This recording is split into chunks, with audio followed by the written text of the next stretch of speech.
Hey, so for this week's blog, I wanted to talk about how grad school has been so far.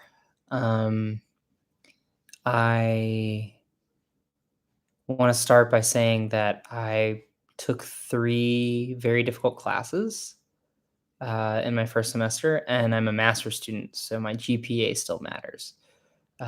Usually, you don't want to commit to taking three difficult classes all at once because you don't want your GPA to suffer. If your GPA suffers, you lose your funding. So I have to keep a B average to keep my funding, and I've done that, but just by the skin of my teeth. Um, Teaching multivariable calculus has been nice. Specifically, I wanted to talk about some of the craziness that's been happening with Forsyth County Schools, which is in the county that Winston-Salem is in, which is the city that Wake Forest is in. So they ran out of teachers. So they had all their substitutes fill in for the more important classes, more important like algebra and, math 2 or whatever.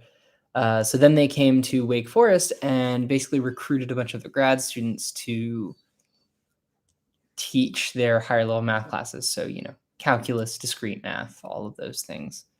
Um, our department sort of loaned us out in lieu of hours working in the tutoring center, which I don't mind. I actually like it, but it's just sort of wild because I'm not accredited. I'm no kind of teacher. I can tell you that I really, really understand discrete math, and I think I understand it better than the people who are teaching it in the high school level. Mostly, I think that could be said of anybody doing higher level math, computer science, not to belittle teachers. I'm not saying that they need to know it as well as we know it, but I'm hoping that my passion and my actual utilitarian experience with the material will come in handy when explaining it to a bunch of kids who haven't had a teacher for a month. The other stuff that's happening is I'm probably transferring at the end of this semester to UNCG, both because they have a much better funding level and because I don't have to drive an hour each way to get to school. Currently, most days I wake up at 6:30 and I get home at 7. Um, and then I end up just vegging out because I don't have the energy to do anything, and that's bad because I have to do homework and grade and things like that. So, yeah, I think it's going to be a good switch. I'll focus on the computational math side of things at UNCG, and it'll allow me to help my family more and focus on family issues, things like that. Um, It'll be good for my mental health too, I think, because it'll help me to have time to exercise more and to do more with my free time for myself. So it'll probably be good for me in a lot of ways. Even though it's a slightly lower level school, I don't really think that matters because I hope to just sort of ride out, get a good job somewhere, you know? We'll see what happens.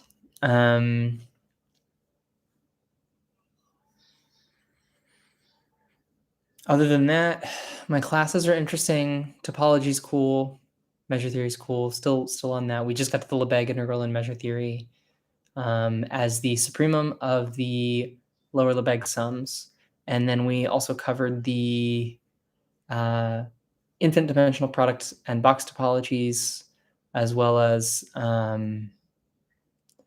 metric spaces, Hausdorff spaces, and separation axioms in topology. So that's all been really cool. And for complex analysis, we just got back to the Cauchy-Riemann, or not the Cauchy-Riemann, the Cauchy integral formula, which allows you to take arbitrary derivatives and integrals of functions.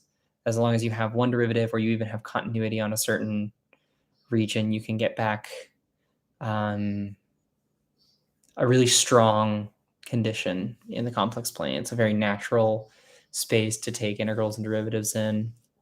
My research has stalled both because of the stress of handling life events, as well as the lack of motivation and time.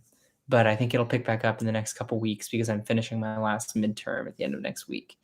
And then it's just riding out to finals. And during the ride out to finals, I think I could definitely focus on research because I'm not too far behind.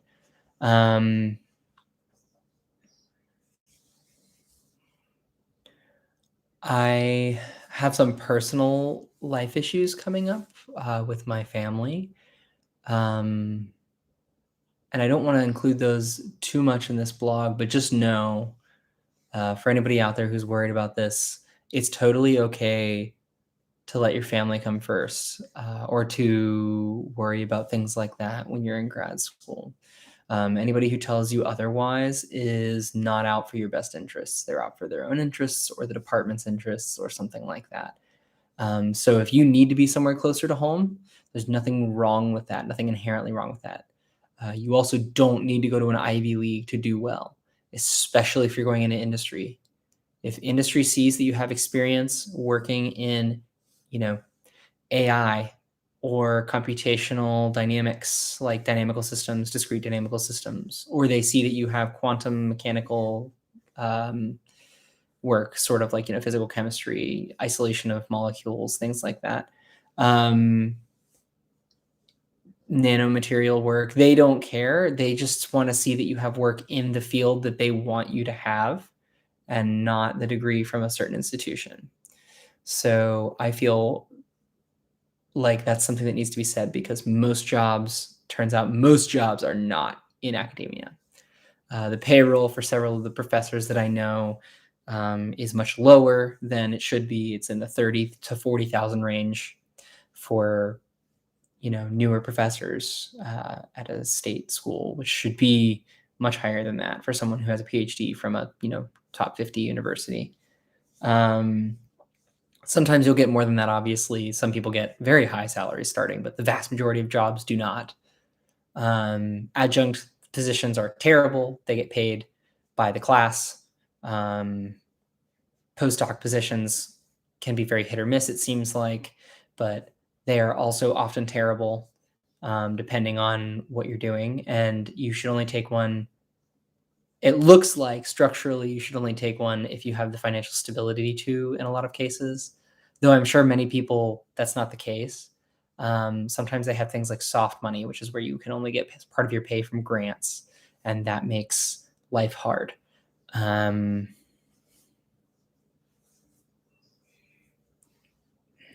So all in all, what I'm getting at is don't feel pressured by the environment of academia to be an academic. That's not where all the cool research happens. It's where some of it happens, and it has its own problems. There are plenty of independent research agencies in the world, like Microsoft, MSR, IBM's research, national laboratories, where you do not have to be an academic. You don't have to be constantly publishing papers. You don't have to be constantly advising and teaching. You're able to focus more on one or the other or something like that. And you can still be on faculty boards. You can still go advise students. You can still do all those things in your spare time. So that's this week's blog. Some words of advice. The environment in grad school, from what I can tell at most places, is every grad student feels like they're failing. Every single one of them. And the trick is that no one actually fails if you have a pulse. You may get bad grades, but your final grade will be high enough to keep you in the program as long as you show interest, do the work, and have a pulse.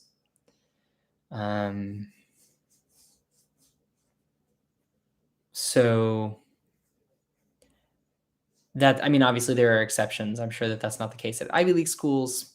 At Wake Forest, there's at least one class where that's not the case that I'm in. But for the majority of classes, it seems like you just show up and you pass.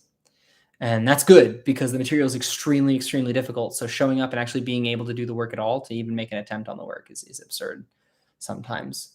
So yeah, that's a broad range of topics for the week. But I hope it helps someone out there. Feel free to comment or message me if you have any questions or you have any advice or anything like that, or you want advice or want some advice. I'd be more than happy to help. Have a good one.